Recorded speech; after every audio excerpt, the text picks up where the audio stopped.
Coming up, look, my grandmother always said never put it in writing, but Liz Taylor did. She most certainly did. Back in 1949, she wrote some love letters. Oh. I want to find out what's in there. We'll speak to the man who's holding those letters next. Here at Gold 104.3. Elizabeth Taylor, as a young girl, wrote some love letters. Who were they to? Let's speak to Bobby Livingston, who is at RR Auctions, vintage Hollywood auction they've got coming up. And the love letters that Elizabeth wrote are among the collection of items being sold off. We're speaking now to Bobby Livingston. Hi, Bobby. Okay, Bobby. Hi. Hey, Dee Dee, Grubby, how you doing? Good, mate. Very well, thank you. So are they genuine letters written by Elizabeth Taylor? Are you sure of that?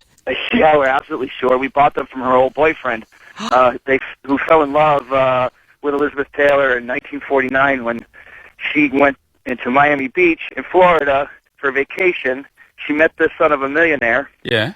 They spent a couple of weeks together. She fell in love with him from the moment she left to when they broke up 9 months later. She wrote him over 60 times. Wow. And so we have all those letters. So it covers an incredible chapter. It's almost in her obsessional. life. So she was only a teenager at the time. This fella, did she never? She married so many times. I wonder where. Can you get any indication from the letters whether she thought that he was a marrying kind? Absolutely, she thought he was the one for her. That's all she talks about is giving up her career, getting married, having a house, children and grandchildren with this guy, William Pauly, who all these letters are made out to. So she definitely wanted a husband. She definitely wanted to maybe leave Hollywood. She was already a star at the time. She had done National Velvet and Lassie Come Home. Yeah, of course. And just finished Father of the Bride. So she was just blossoming into mature roles in Hollywood. So this boyfriend handing him over, is this the old-fashioned version of the handing over the videotape after the marriage is broken up? Is that what that's like? Is that what that's like, Bobby? It's a bit of an act of a cad, if you ask me. Actually, he waited 50 years in hopes of reuniting with her. He still loves her to this day. I was just in Florida with him, talking with him. He's still heartbroken over the whole episode. Really? So he only did this, I think, just in the last 2 years he told him to us. So it's one of those things, these great love affairs of what if she had married him, because she marries Nicky Hilton 2 months after they break up. Yeah. So Bobby, why didn't they end up together? If she was obviously so in love, she wrote 66 letters to him. Couple of things.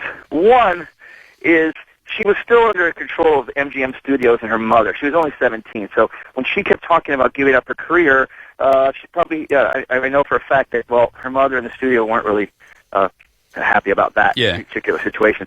The other thing is that Mr. Pauly, who the letters were addressed to, was very jealous and insecure because he was in Florida and New York while she was in Hollywood and filming, and he would see photos of her in the newspaper with other movie stars, other men, and you could tell by how she's saying, don't worry, it's just the studio is sending me out to the Academy Awards with this fella, you can calm down. Well, he got so upset that even though they were publicly engaged, Pauly demanded his diamond ring back that he gave her. It was the first diamond ring that Elizabeth Taylor had ever received. It was a white diamond. Yeah. We have a letter where she writes, says, I'll send it back to you. I've got it on my finger right now. It's the most beautiful thing. It's sparkling in the light, but I'm sending it back. But remember, my heart will always be embedded into the center of it. Before we leave you, Bobby, and great talking to you about this. It's fascinating stuff. How much are you going to get for him?